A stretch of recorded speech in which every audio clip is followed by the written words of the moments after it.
I used to believe that family trips were supposed to fix everything. That if you packed enough sunscreen, smiled through the awkward silences, and took enough photos pretending to be happy, maybe, just maybe, the cracks in the family would disappear for a few days.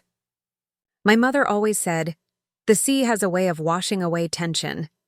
I never told her that sometimes it just makes things clearer. That summer, when my parents suggested a week-long vacation by the coast, I said yes without hesitation.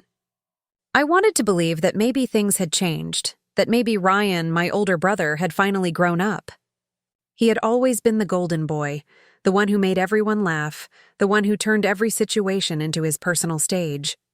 I was the opposite, quiet, careful, the one who picked up after everyone, who remembered who liked what for breakfast, and who packed the first aid kit. But family was family, right? I thought I could handle it. When we arrived at the villa, a pristine white house perched on the edge of a shimmering blue sea, it almost felt like peace. The waves whispered like a lullaby, the sky glowed a warm orange, and the salty air felt like something new beginning. For a moment, I believed the peace might last. Then Ryan opened his mouth. "Wow, still wearing those beige cardigans, huh?" he said the moment he saw me unpack. "Did your wardrobe get stuck in 2010, or are you just nostalgic for boredom?" The words stung, not because they were new, but because they were so familiar. That was Ryan, always teasing, always laughing, always acting like words were harmless. My parents laughed along, my mother giving me that gentle, "Don't take it seriously, he's just joking" look. His girlfriend Tessa giggled too, though her eyes darted to mine with a hint of discomfort. It was just the first day. By evening, the teasing became a running joke. My cooking was too bland. My job was too boring. My dating life was non-existent. My parents rolled their eyes at him, but no one told him to stop. They never did. Because Ryan was the entertainer, the family's golden light. And I was the shadow he performed against. I tried to smile through it. Tried to tell myself I was being too sensitive. But as night fell and we gathered around the bonfire by the shore, something in me began to unravel. The flames danced in front of us, painting Ryan's face in gold and red. He held his drink like a trophy, telling stories that made everyone roar with laughter. His charm was intoxicating, even to those who knew the price of it. I stayed quiet, staring at the fire, pretending I was somewhere else. Then he clapped his hands together. "Okay, everyone, I have something special tonight," he said, grinning widely. "A surprise for my dear sister." I froze. "What kind of surprise?" I asked carefully. He winked. "Don't worry, you'll love it." It's hilarious. Before I could stop him, he connected his phone to the Bluetooth speaker and then mirrored its screen to the large TV on the patio. The video started playing. Grainy footage of me, sitting on the edge of my bed, eyes swollen, hair messy, sobbing into my hands. My voice cracked through the silence. Why wasn't I enough? It was me 3 months ago after my breakup. After the man I thought I'd marry left me for someone else. Ryan had come to visit me that week, bringing food and fake comfort. He must have recorded me when I went to the kitchen. Laughter filled the night air. My mother gasped. My father's face went pale, but no one stopped him immediately. Ryan was laughing too hard, clutching his stomach, tears in his eyes, not from emotion, but from amusement. "Oh, come on, it's funny," he said between laughs. "She looks like a sad music video." The world blurred. My chest felt like it was collapsing. I looked around, at my parents, my brother, and Tessa. My mother's hand covered her mouth, and my father whispered Ryan's name in disbelief. Tessa looked horrified, but even she didn't speak. Something in me broke right then. Not loudly. No screaming, no outburst. Just a quiet, invisible snap, like a thread pulling too tight. I stood up slowly. My chair scraped the floor, but no one noticed. I walked away from the fire, from their laughter, from that monstrous echo of my pain turned into entertainment. I didn't stop until the sand was cold beneath my feet and the waves touched my ankles. I stared out into the dark sea, the stars trembling above me. My breath came out shaky. I hated him. I hated that everyone still thought he was just being funny. I hated that I had let this pattern continue my whole life. Him humiliating, me forgiving. I thought back to when we were kids. Ryan used to scare me with fake snakes, switch the salt and sugar, and lock me out of the house just to hear me beg. He'd call me dramatic, say I couldn't take a joke. Every time I cried, he'd say, "Lighten up, it's just fun." My parents said the same. "You know your brother. He doesn't mean harm." But intentions don't erase impact. Now, standing there under the moonlight, I realized how deeply I had been conditioned to laugh at my own pain to keep the peace. When I returned to the villa later that night, everyone was inside. The laughter had died down, replaced by a heavy silence. My mother tried to speak, but I walked straight past her. I didn't trust myself to say anything yet. In my room, I looked around, the same one Ryan had filmed me in before. I sat on the edge of the bed, my reflection staring back from the mirror. My eyes were still wet, but something inside me felt sharper now, colder. For the first time, I didn't cry from sadness. I cried from clarity. I took a deep breath and whispered to myself, "Never again." From the other side of the door, I could hear muffled voices, Ryan's defensive tone, my parents' attempts to calm him down. "She's overreacting," he said. "It was a joke. I'm sorry she's so sensitive." That word, sensitive, felt like a knife. It was the word he always used to justify cruelty.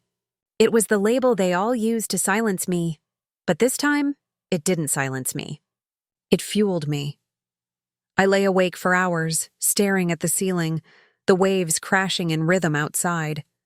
My thoughts burned with humiliation and betrayal, but beneath that, a new kind of strength began to form. Ryan thought he could humiliate me and move on. He thought I would sulk, then forgive as always. But he didn't realize he had given me something powerful that night. The truth.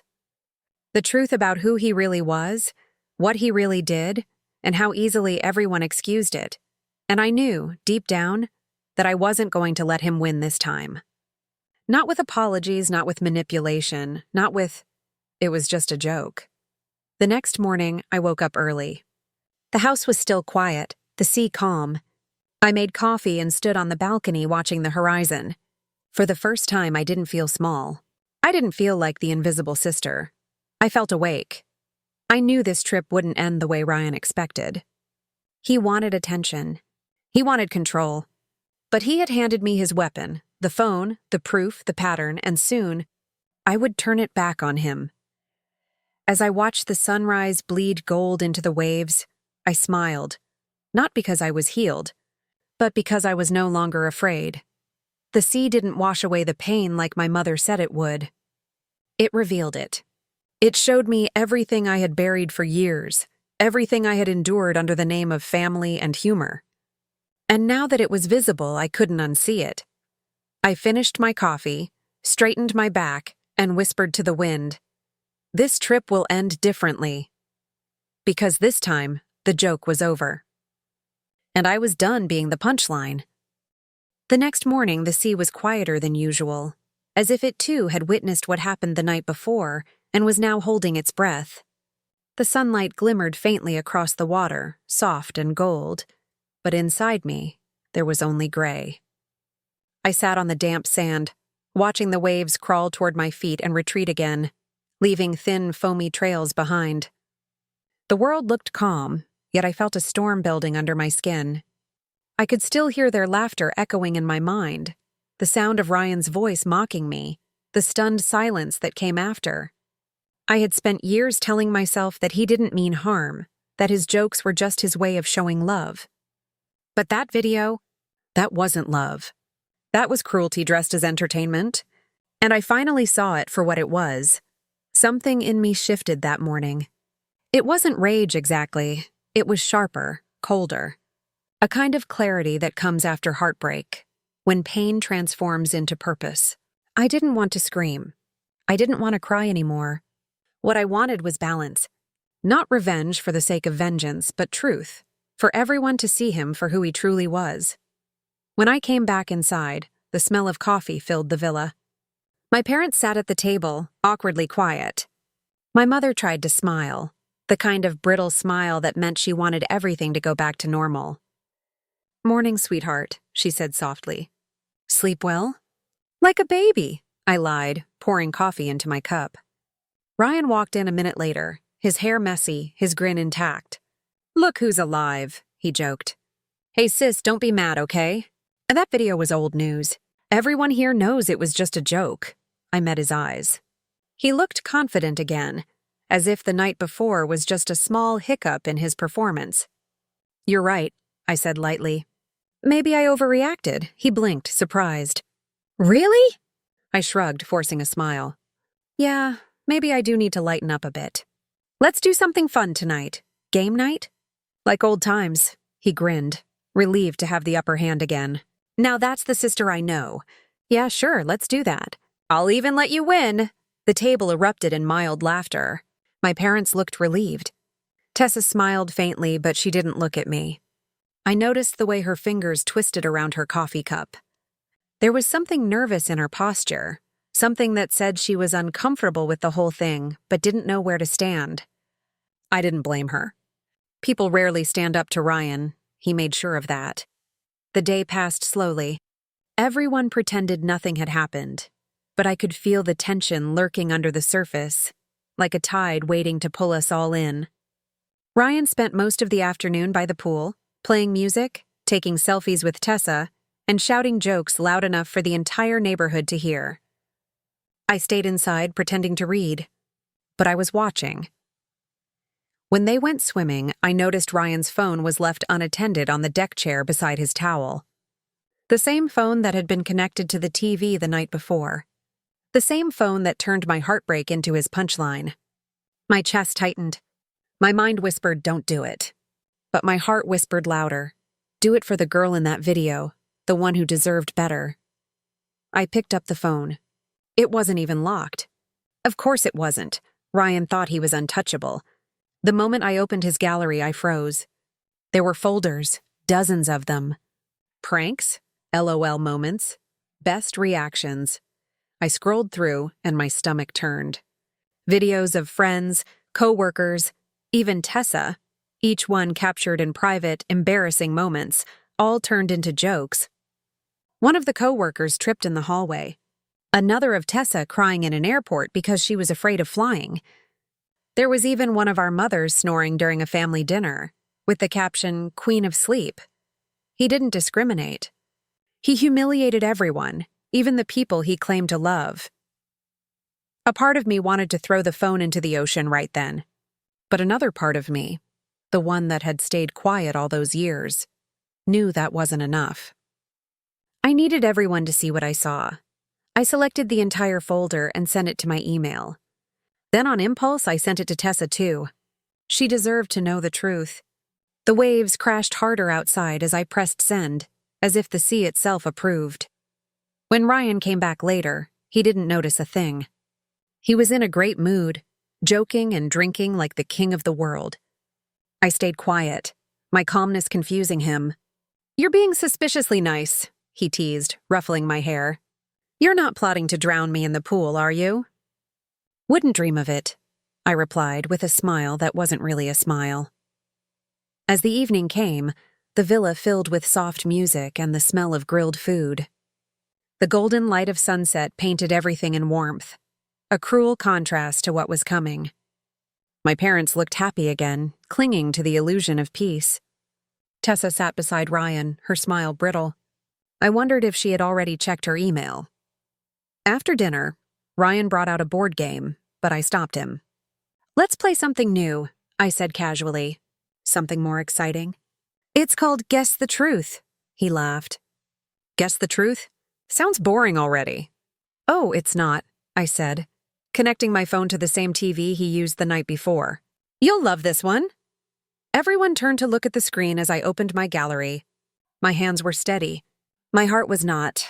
I played the first video, the one where Ryan mocked his best friend's stutter during a work dinner. His laughter filled the villa, but this time it wasn't coming from his mouth. It was coming from the speakers. The same tone, the same cruelty. At first, everyone looked confused. Then, horrified, Ryan's smile faltered. What the hell is this? He snapped. Just part of the game, I said softly. We're guessing the truth, remember? I played another clip, Tessa at the airport, crying as she gripped her seat, while Ryan filmed her from the side, whispering, "Look at this drama queen. Can't even handle a little turbulence." The air in the room froze. Tessa's face went pale, her lips trembling. "You recorded that?" she whispered. "You told me you deleted it." Ryan jumped up, reaching for the remote. "Stop this now." I stepped back. "Why?" "You didn't stop when it was my video. You thought it was hilarious when I was the joke. So now you get to laugh too." He lunged toward me, but my father's voice cut through the room, sharp, low, commanding. "Sit down, Ryan." It was the first time in my life I'd heard that tone directed at him. Ryan froze, his chest heaving. My mother's hand covered her mouth as more clips played, snippets of him mocking relatives, recording arguments, even a video of him laughing at a friend's stutter and adding cartoon sound effects. The golden boy image he had spent years building shattered with every second. Tessa stood up, her voice shaking. "You humiliated me. You humiliated everyone. What is wrong with you?" He looked desperate now, his charm stripped away. "It's not what it looks like. They're jokes, okay? People know I'm just messing around." "No, Ryan," I said quietly. "You mess people around." He turned toward me, anger burning in his eyes. "You did this to get back at me? You're pathetic." I met his glare and said, "No, I did this so you could finally see yourself." "So everyone could." Silence fell. The only sound was the soft hum of the waves outside and the faint crackle of the video still looping on the screen. My father stood up, walked over, and turned it off. The room was drenched in quiet shame. Ryan's breathing was uneven, his face flushed red.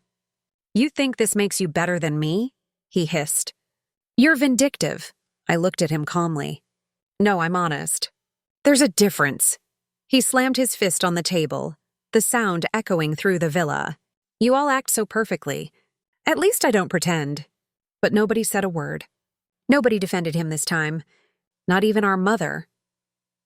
After a long silence, he grabbed his phone and stormed out, slamming the door so hard the walls trembled. The villa fell quiet, except for the distant roar of the sea. My mother began to cry softly. My father rubbed his forehead, and Tessa walked to her room without another word. I sat there for a moment, breathing in the stillness. The air felt heavy but clean, as though a storm had passed through and taken something toxic with it. For years, Ryan had been untouchable, his cruelty wrapped in laughter, his arrogance protected by charm. But tonight, I had taken away his mask. I didn't feel triumphant. I didn't even feel proud. What I felt was release, the quiet kind that comes when you finally stop being afraid of telling the truth. Outside, the waves grew stronger, crashing against the rocks with wild rhythm. I walked to the window and watched the moon shimmer across the water. For the first time in years, the sea didn't look like something to escape to. It looked like something that had been on my side all along.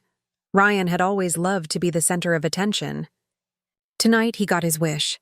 Only this time, everyone finally saw his true face. Morning came quietly, as if the world itself was holding its breath after what had happened. The sea outside the villa was calm again, its waves brushing against the shore like whispers that only I could hear.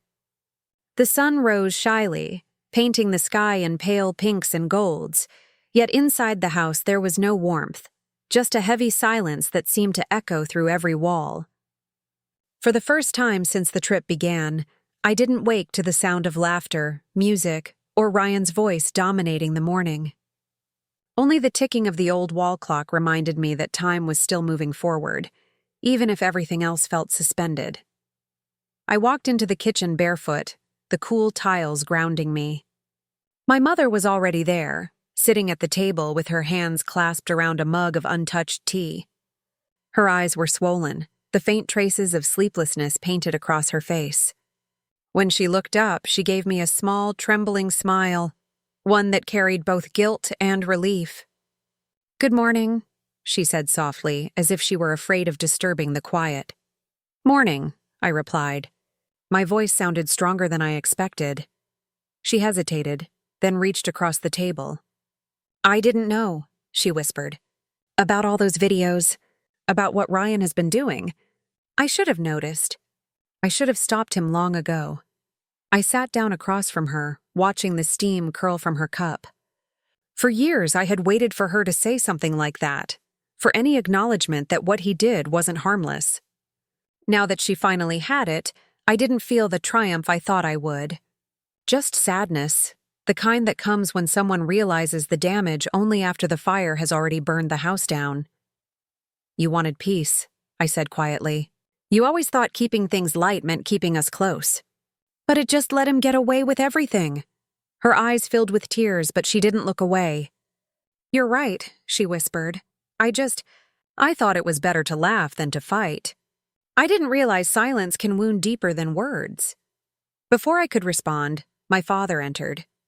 He looked different, older, heavier somehow. He wasn't angry, but there was a weariness in his movements, the kind that comes from realizing your family has been living in a fragile illusion. Ryan's still in his room, he said flatly, pouring himself a cup of coffee. He's been pacing since dawn, I nodded. Let him pace. The rest of breakfast was wordless. The only sounds were the occasional clink of a spoon or the cry of gulls outside. When Tessa came down the stairs, she was already dressed to leave, her suitcase trailing behind her. She avoided Ryan's room completely. Her eyes were red, her lips pressed tight. When she saw me, she hesitated for a moment, then walked over. I saw everything, she said, her voice trembling. I'm sorry you had to go through that. I should have said something last night, but I didn't know what to do. You don't owe me anything, I said, but you do owe yourself honesty. He would have done it to you too, eventually. She nodded, her chin quivering. He already did, she whispered. That airport video? That was just one of many. Her gaze drifted toward the hallway. He's not who I thought he was. She hugged me before she left, the kind of hug that said thank you without words. As I watched her car disappear down the long coastal road, I realized how strange it felt to be the one people were turning to for truth instead of pity. Ryan didn't come downstairs until noon. When he finally appeared, the silence of the house broke like thin glass. His eyes were red, not from remorse but from fury. His jaw was tight, his movements stiff. He didn't look at anyone as he poured himself a drink of water, but I could feel his anger radiating through the air like heat. Finally, he spoke. Congratulations, he said bitterly. You finally got what you wanted. Everyone's on your side now. The poor, quiet sister finally gets to be the hero. I didn't rise to the bait. This isn't about sides, Ryan. It's about truth. He slammed the glass down so hard that water splashed across the counter. You ruined my reputation. Do you have any idea how this makes me look? I met his gaze, calm and unflinching. Like the person you've always been, I said. You just can't hide it anymore. For a moment, I saw something flicker in his eyes. Not guilt, not understanding, but panic. The kind that comes when someone realizes the mask they've worn for years has finally cracked. He opened his mouth to speak again, but no words came. Then, shaking his head, he muttered, "You're unbelievable," and stormed out. The door slammed, and the echo lingered long after his footsteps faded. None of us tried to stop him. None of us said his name. The villa felt lighter after he left, though the air still carried the aftertaste of everything that had been exposed. The rest of the afternoon passed in quiet restoration. My mother cooked a simple meal, just soup and bread, and for once the silence at the table wasn't uncomfortable. My father spoke about small things, the weather, the drive back home, and the repairs the house might need. It felt like we were learning how to speak again without walking on eggshells. That evening, as the sky darkened and the sound of waves returned to their steady rhythm, I walked down to the shore. The sea stretched endlessly before me, its surface reflecting the moon like silver glass. The air smelled of salt and memory. I took off my sandals and stepped into the water, letting it wash over my feet. Each wave felt like a heartbeat, each crash like a whispered reminder that life moves forward no matter how much it hurts. I thought of Ryan then, not with hatred, but with a strange kind of pity. People like him thrived on control, on laughter that wasn't earned but extracted. For the first time, he had been forced to see himself, to face the reflection he'd been hiding from his entire life. And maybe one day he'd understand that I hadn't destroyed him. He had done that all on his own. Behind me, I heard footsteps crunching on the sand. My father joined me, standing silently beside me for a while. The moonlight softened his features, making him look younger somehow. "You were brave," he said finally. "I was angry," I replied. He shook his head. "No, you were honest. There's a difference." We stood there in silence, watching the waves pull away and return. For years, I had wanted his approval, his protection. But in that moment, I realized I didn't need either anymore. What I needed was peace. And for the first time, I had found it within myself. When I returned to the villa, my mother was sitting on the balcony, staring at the horizon. She didn't turn around when I joined her, just spoke softly, as if continuing a thought she'd been having for hours. "You know, I used to think keeping the peace was the same as keeping a family together. But I see now, it's not peace if it costs someone their dignity." I nodded, my throat tightening. "It's not peace if it silences the truth." She reached over and squeezed my hand. We didn't need to say anything else. For the first time, she saw me, not as the quiet, fragile daughter, but as someone who had learned to stand tall. Later that night, when everyone had gone to bed, I walked back to the beach one last time. The stars were bright, scattered like broken glass across the velvet sky. The ocean was black and alive, its voice deep and endless. I stood there letting the cool wind whip through my hair, and thought about how much had changed in just a few days. The trip that was supposed to bring us together had torn us apart, but maybe it had done something even more important. It had revealed the truth. It had shown me that silence doesn't protect love. It protects lies. And it had taught me that sometimes the only way to heal is to stop pretending everything is fine. I picked up a small shell from the shore, turning it over in my hand. It was smooth on one side, rough on the other, beautiful but imperfect. Like family, like me. As the waves lapped at my feet, I whispered to the sea, "You can't drown someone who's learned to swim through pain." The words came out steady, certain. I had cried enough tears to fill an ocean, but now I felt lighter than ever. When I finally turned to leave, I didn't look back. The house behind me glowed faintly in the moonlight, and for the first time, it didn't feel haunted by old memories. It felt like a place where something new could begin. I walked back slowly, my footprints fading behind me with each wave. The tide was rising, erasing every trace of where I'd been, but that was okay. I didn't need to hold on to the past anymore. I wasn't walking away from my brother's shadow. I was walking toward my own light, and this time I wasn't afraid of being seen.